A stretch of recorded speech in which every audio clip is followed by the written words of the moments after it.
Welcome to Wellywood Wargaming, where the grim dark never sleeps. Crack open a bottle of wild snake and spark up a low stick as we take a journey down under Hive. Howdy Hive Scum, and welcome back to my massive series in Necromunda Alliances. I'm not even sure where we're at now. I think we're more than halfway through though.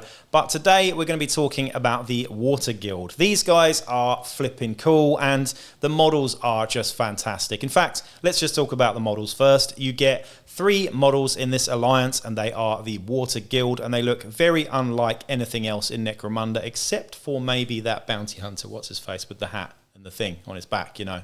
The water vampire guy. Anyway. Eros Slagmist. There you go. Anyway, these guys are fantastic looking models. I have got them, but sadly, the 2 little guys in the band kind of broke, and I found them really hard to put together because they're resin and they're a pain in the arse. So I've saved bits of them that I'll use for other kit bashes and conversions, but they are grimdark as hell, super Blanchitsu, and the artwork that these guys came from is pretty much bang on. These weird looking hats, bare feet, always kind of skeeves me out, even after I lived in New Zealand where people walk around with bare feet in shopping centres all the time. It's gross, stop it, but it happens, and the Water Guild do it too, so maybe Kiwis are just Water Guild members, I'm not really sure. But the main event really is the big guy. This guy is basically an Ogrin in a diving suit. It's flipping awesome, and I've converted and sort of painted up my own version of it. I'm not sure if the head that I used is actually the head that I was supposed to use, but it came in the pack that I got. Maybe it's an alternate head, but I quite like the one that I've got here. It's less pinheady, it's slightly bigger, and just looks really cool, to be honest. Anyway, we're getting off track here. The full rules for the Water Guild can be found in, of course, the Escher book, the House of Blades book, on page 76. And, of course, worth mentioning here, you can use these guys as an outcast gang leadership group as well. You've got your 3 members. One is a champion, one is a ganger, and one is your leader. And they're pretty damn good. Let's talk about some of the benefits and drawbacks now, though. Now, because these guys are a guild and not a criminal alliance, you must be a lawful gang to enter into an alliance with a guild. That's just always the way with guilds. With criminal alliances, you'll always need to be a criminal, obviously, and with guilds, you need to be a good guy pretty much most of the time.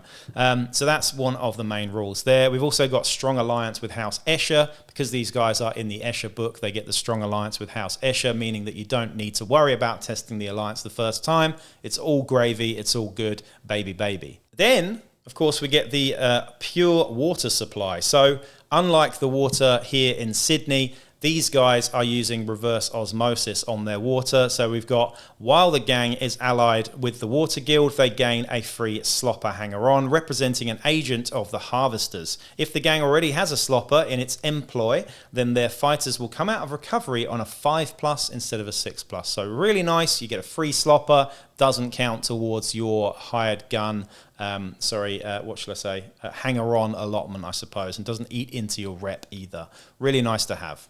To be honest, in the Underhive, you're probably not that worried about microplastics, so ignore what I said earlier. Also, I'm not sure anyone from Sydney Water is going to be watching this, but if they are, I apologise. There are no contaminants in your water whatsoever. Also, you get to bring the actual 3 boys, the Nautican siphoning delegation, as into your games as well. There are some rules about, whether they turn up or not. Roll a d6 and add the gang's current rep. If the total is 10 or below, they aid you, and if it's higher than that, they don't. So the lower the rep, the more likelihood they are to actually turn up. So like with any alliance, these things are a balancing mechanism for gangs that aren't doing so well and probably don't have much rep as well. Now for the drawbacks. The first one is guard duty. During the pre-battle sequence, if the gang has the option of choosing the scenario, roll a d6. On 1, 2, 3, the gang must choose the looter's smash and grab caravan heist or escort mission and take the role as the defender. On a 4+, they can choose the scenario as normal. Alternatively, don't roll the dice and test the alliance. This is similar to most of these, and I've said this and I'll say it again in every single video. Just ignore that rule. It's silly. It doesn't really apply to modern Necromunda. This is from a time when things were different. We then have water levies. So during the post-battle sequence, if a gang gained any credits as a scenario reward, the gang must give up a portion of this to their guild allies. The gang must give D3 times 10 credits to the Water Guild. If the amount rolled is greater than the amount gained, the gang must give the full amount gained to their allies, and their alliance is automatically tested. So if you don't have enough cash to pay these guys, they get a bit pissed off. We then get the actual Nautican siphoning delegation special rules here. Before we get into the actual stats though, we have the first rule is water harvest. Add +1 to the roll to determine if an enemy is captured at the end of the battle if the Master Nautican has not gone out of action. In addition, +1 for each other member of the Nautican siphoning delegation not gone out of action as well. If an enemy is captured, they may be sold to the guilders for their full value in credits immediately. That's harsh. And to get that much of a bonus to capture as well. We also have a band apart and here to help. A band apart means that they are operating on their own. They don't benefit from any of the leadership stuff in your group. So skills and leading by example, overseer, things like that only extend to this group. So they're really separate to the rest of your gang, of course. And also here to help means that if they go out of action, in fact, no, it's the other one that means, sorry.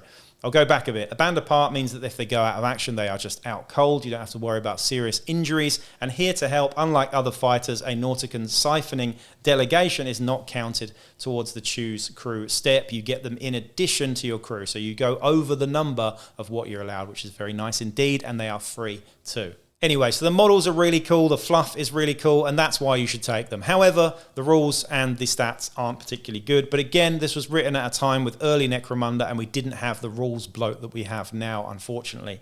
Master Nautican is the leader here. He's movement 4, so he's quite slow. Weapon skill 4+, ballistic skill 4+, strength and toughness 3 and 2 wounds, initiative 4+, and only 1 attack. His mental stats are leadership 7+, cool 7+, willpower and intelligence 6+ on both of those.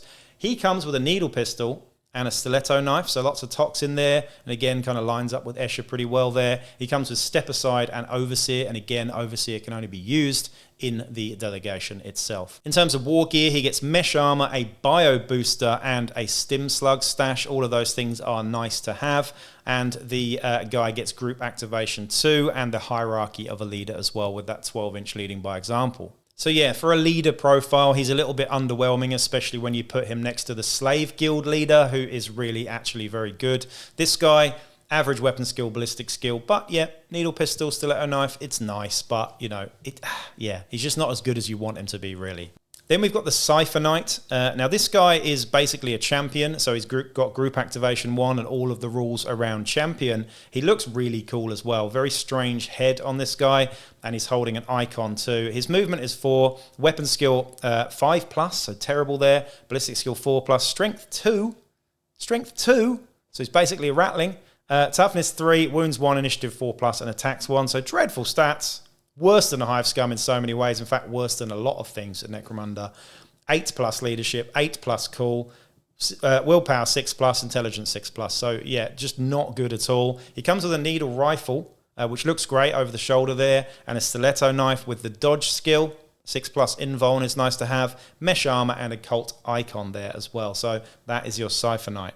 Pretty terrible, but looks really cool. Then we get the party boy that everybody wants this delegation for, the Subnautican. This guy is effectively an Ogrin in a diving suit. He's movement 4, weapon skill 3+, which is fantastic, ballistic skill 5+, strength and toughness 5, 3 wounds, initiative 4+, and 2 attacks. He has a leadership at 8+, cool 6+, willpower 7+, and intelligence 7+. So he's actually not that stupid for an Ogrin.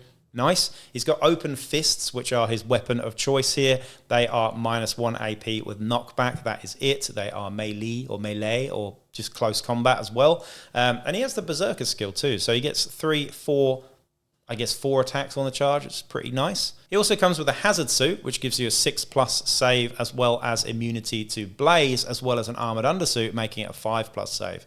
Pretty good with 3 wounds, toughness 5. He's certainly far better than the other 2 in the crew. He's also got bodyguard and indentured fighter.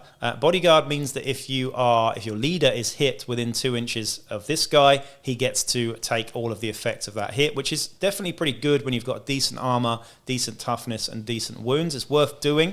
If the leader does go out of action, though, this guy counts as bottling, so you will need to make those cool checks in subsequent rounds. Cooler 6+ is okay, though. So that is the Nautican siphoning delegation. You can use these guys as an alliance, or you can use them as an outcast delegation. I think these guys match really well with the aesthetic of Eros Slagmist, like I mentioned earlier. I forgot his name.